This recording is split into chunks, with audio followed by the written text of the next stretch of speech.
Oi, gente. Pois é, o ex-juiz Sérgio Moro, segundo as mensagens analisadas pela Folha de São Paulo em parceria com o The Intercept Brasil, apontam que ele interferiu nas negociações das delações.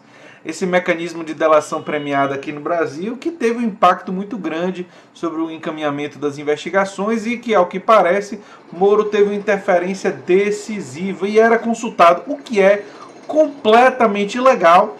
E é interessante porque essa é a primeira vez que o Moro, de forma decisiva, diz que não fez isso. O que significa que provar que ele fez mostra uma ilegalidade muito grave, não é? Se você chegou agora, o canal é a Nova Máquina do Tempo. Eu sou André Teixeira Jacobina, aqui trazendo comentários sobre política, filosofia e ciência, não é?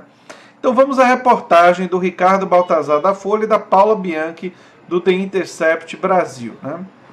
Eu não vou ler a reportagem toda, ela é meio longa, mas eu vou trazer o início e o final, então vamos analisar. Dentro do possível, eu vou trazer essa reportagem para vocês. Mensagens privadas trocadas por procuradores da Operação Lava Jato em 2015 mostram que o então juiz Sérgio Moro interferiu nas negociações das delações de dois executivos da construtora Camargo Corrêa, cruzando limites impostos pela legislação para manter juízes afastados de conversa com colaboradores. Completamente legal o que ele fez, né? As mensagens obtidas pelo The Intercept Brasil, examinadas pela Folha e pelo site, revelam que Moro avisou os procuradores que só homologaria as delações se a pena proposta aos executivos incluísse pelo menos 1 ano de prisão em regime fechado, né? A Lei das Organizações Criminosas de 2013, que definiu regras para os acordos de colaboração premiada, diz que juízes devem se manter distantes das negociações e tem como obrigação apenas a verificação da legalidade dos acordos após sua assinatura. Ou seja, nunca o juiz Sérgio Moro poderia ter dito que coloca uma condição para homologar. Ele feriu completamente a Lei das Organizações Criminosas de 2013. Cometeu um crime, isso pode ser. Ele poderia ser processado por isso. Vai ser muito difícil, tendo em vista a forma como esse material foi obtido. A gente já sabe de como as coisas são aqui no Brasil, né? O objetivo é garantir que os magistrados tenham a imparcialidade necessária para avaliar as informações fornecidas pelos colaboradores e os benefícios oferecidos em troca no fim do processo judicial, quando cabe ao juiz aplicar as penas negociadas se julgarem os resultados da operação efetivos. Ou seja, se ele achar que a delação merece isso e que as provas apresentadas colaboram com o que a pessoa disse, porque uma pessoa pode fazer uma delação dizendo mentiras. Então, isso tem que ser averiguado também.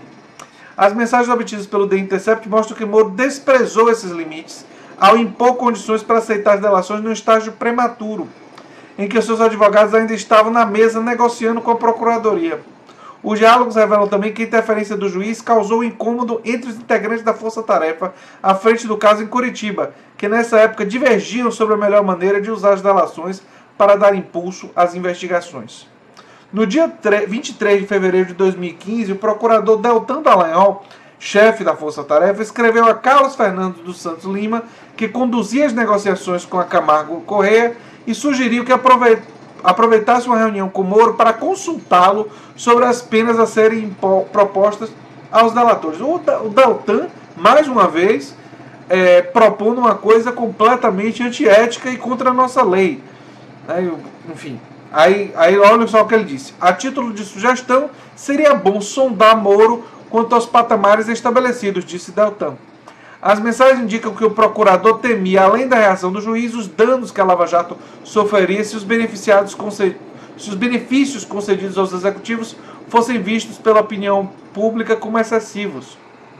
Ou seja, se no acordo eles dessem nenhum tempo de prisão, se a opinião pública poderia se voltar contra a Lava Jato e isso minasse a operação. Ou seja, a operação é uma operação baseada muito em cima da opinião pública, não na lei. A lei para esse pessoal é como o gol para um certo técnico, né? É um detalhe. A lei é um detalhe apenas. Na avaliação de Carlos Camargo, o mais importante naquele momento era que as informações obtidas com os delatores da Camargo Corrêa abririam frentes de investigação novas e promissoras, e isso justificava a proposta de redução das penas previstas para seus crimes. O procedimento de delação virou um caos, disse Carlos Fernando ao responder à mensagem de Deltan. O que vejo agora é um tipo de barganha, onde se quer jogar para a plateia, dobrar demasiado o colaborador, submeter o advogado sem realmente ir em frente. Para Carlos Fernando era preciso pensar no longo prazo, além do acordo com a Camargo Corrêa. Não sei fazer negociação como se fosse um turco. Turco? O que é que os turcos têm a ver com isso? Disse. Isso até é contrário à boa-fé que entendo um negociador deve ter. E é bom lembrar que bons resultados para os advogados são importantes para que sejam trazidos novos colaboradores. Ou seja, ele estava defendendo que os benefícios aos criminosos fossem maiores para poder ter mais, ampliar a investigação e poder conseguir mais delações. Então ele quer premiar mais ainda esses delatores, né? Ele não estava satisfeito com a ideia do Moro, né? Vamos lá. Embora a lei garanta o Ministério e o Moro e o Deltan estavam preocupados com a opinião pública. A lei era um detalhe. Embora a lei garanta o Ministério Público autonomia para negociar, Deltan achava arriscado desprezar a opinião de Moro e queria que o colega desse mais atenção ao juiz. No dia 25, o chefe da Força Tarefa voltou a manifestar sua preocupação. Você quer fazer acordo da Camargo mesmo com a pena de que o Moro discorde? Perguntou a Carlos Eduardo. Aí ele disse, o Deltan disse, acho perigoso para o relacionamento falar sem ir falar com ele, o que não significa que seguiremos. Ou seja, é perigoso, né, não pegar o acordo com o Moro antes. A gente tem que fazer o acordo com o Moro antes. Sabe como é, né, Carlos Fernando? O Deltan dizendo... Aí ele diz, podemos até fazer fora do que ele colocou, quer que todos tenham pena de prisão de 1 ano, mas tem que falar com ele sob pena de ele dizer que ignoramos o que ele disse. A opinião de Moro foi respeitada. Com a assinatura dos acordos, 2 dias depois, ficou acertado que os 2 executivos da Camargo Corrêa, Dalton Avacini e Eduardo Leite, que estavam presos em Curitiba em caráter preventivo, havia 4 meses, sairiam da cadeia com tornozeleiras e ficariam mais 1 ano trancados em casa. Ou seja, Moro conseguiu mediar o processo da delação. Os delatores deram informações sobre o cartel organizado pelas empreiteiras para fraudar licitações da Petrobras, admitiram o pagamento de propina a políticos e dirigentes da estatal e revelaram desvios na construção da usina nuclear Angra 3 e em outras obras do setor elétrico. Foi a primeira vez que executivos de uma das maiores empreiteiras do país admitiram a prática de corrupção, abrindo caminho para que outros fizessem o mesmo nos meses seguintes. A Odebrecht e Andrade Gutierrez decidiram colaborar com a Lava Jato em 2016. A Camargo Corrêa também foi a primeira das grandes empreiteiras a assinar um acordo de leniência com os procuradores em agosto de 2015. A empresa se comprometeu a pagar multa de 700 milhões para se livrar de ações judiciais e poder voltar a fazer negócios com o setor público. Ou seja, eram investigações importantes, sim, ninguém está negando a importância dessas investigações e negando que algumas dessas pessoas, sim, cometeram crimes, têm que ser presas e tudo mais. Só que você não pode encher no processo nulidades. O que Moro fez, o que o Deltan fez, foi dar a todas essas pessoas mecanismos e argumentos para, no futuro, elas serem soltas. Então, quem agiu favorecendo uma vitória dos corruptos no futuro foi o Moro, porque ele deu os instrumentos. E as pessoas não percebem que essa história se repete. No passado, o Ciro Gomes, inclusive, teve uma entrevista recente que ele falou sobre isso. De todos os casos no passado que aparecia um promotor, valentão, juiz, justiceiro, e esses processos, em geral, são anulados. Então, se no futuro houverem processos que sejam anulados, a culpa vai ser do Moro, não vai ser do Intercept. Porque o Intercept, a Folha de São Paulo, a Veja, não obrigaram ninguém a cometer ilegalidades, como as que o Moro cometeu. É muito importante deixar isso claro, né? Para os 2 advogados que acompanham as negociações com o Camargo Corrêa e seus executivos na época, não há dúvida de que Moro ignorou os limites da lei ao impor pena mínima como condição para homologar os acordos com delatores e depois ao questionar o conteúdo dos depoimentos de Avancini. Os advogados consultados pela Folha disseram que dificilmente os executivos da Camargo Corrêa teriam aceitado cooperar com a Lava Jato sem ter alguma garantia de que os acordos receberiam o aval do juiz. segurança que só foi possível obter com as conversas que os procuradores tiveram com Moro durante as negociações. Mas isso é um absurdo. Isso é um absurdo, você envolver o juiz, isso é completamente irregular.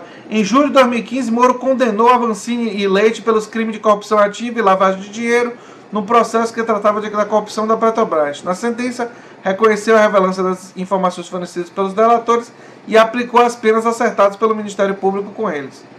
As mensagens analisadas pela Folha indicam que, com o tempo, a interferência do juiz passou a ser vista com naturalidade pelos procuradores. O povo vai se acostumando com isso aí. Isso ficou claro em agosto de 2015, quando o caso de Avancini foi lembrado num grupo do Telegram que reunia integrantes da Força Tarefa de Curitiba e da Procuradoria-Geral da República.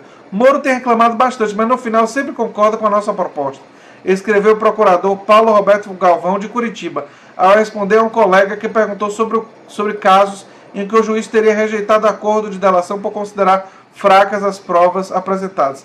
Galvão acrescentou que Moro tinha implicado recentemente com outro colaborador, o ex-gerente da Petrobras, Eduardo Costa Vaz Mussa, mas outro membro da Força Tarefa, Rolando Martelo, disse que o problema estava sendo resolvido. Estão reforçando os depoimentos para superar a questão, mas ainda não foi homologado. Ou seja, gente... Agora, eu quero ler agora a nota do atual ministro Sérgio Moro.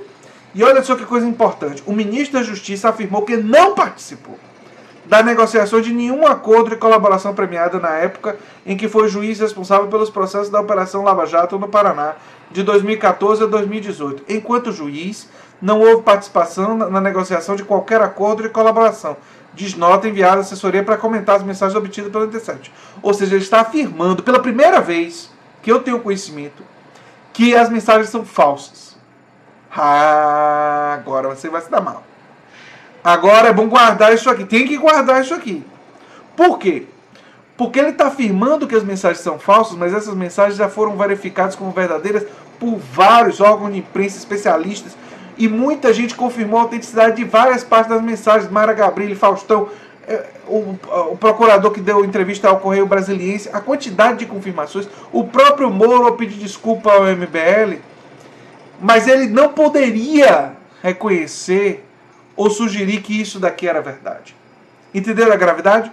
Ele tinha que dizer que era mentira, porque não há dúvida, não tem negócio de interpretação. Participar em qualquer capacidade da negociação de uma delação é ilegal. Então ele tinha que dizer que ele não participou, para poder se defender. Só que basta provar que essas mensagens são verdadeiras, que ele vai cair. A dificuldade, gente, é que, como eu disse em recentes vídeos, Moro e seus aliados estão se pautando na opinião pública. Enquanto houver apoio para esse tipo de subversão da lei, e enquanto a nossa justiça não tiver coragem de enfrentar isso, vai ser muito difícil. A verdade é que é necessário, sim, que hajam investigações com autorização legal para ver a atuação desses magistrados. Porque o judiciário brasileiro não pode estar entregue a esse tipo de lógica. Se tiver e ficar, o Brasil vai configurar aquilo que eu já disse em outros vídeos, que a justiça no Brasil, que quase sempre, historicamente, foi uma questão de força, ela continua sendo mesmo em um regime com mecanismos democráticos, mas que na prática não age de forma a respeitar as suas próprias leis. Muito, muito grave. E não se enganem, quem defende o combate à corrupção é aquele que defende que todos aqueles que subvertem a lei sejam punidos, inclusive quando eles são magistrados, inclusive quando eles são juízes.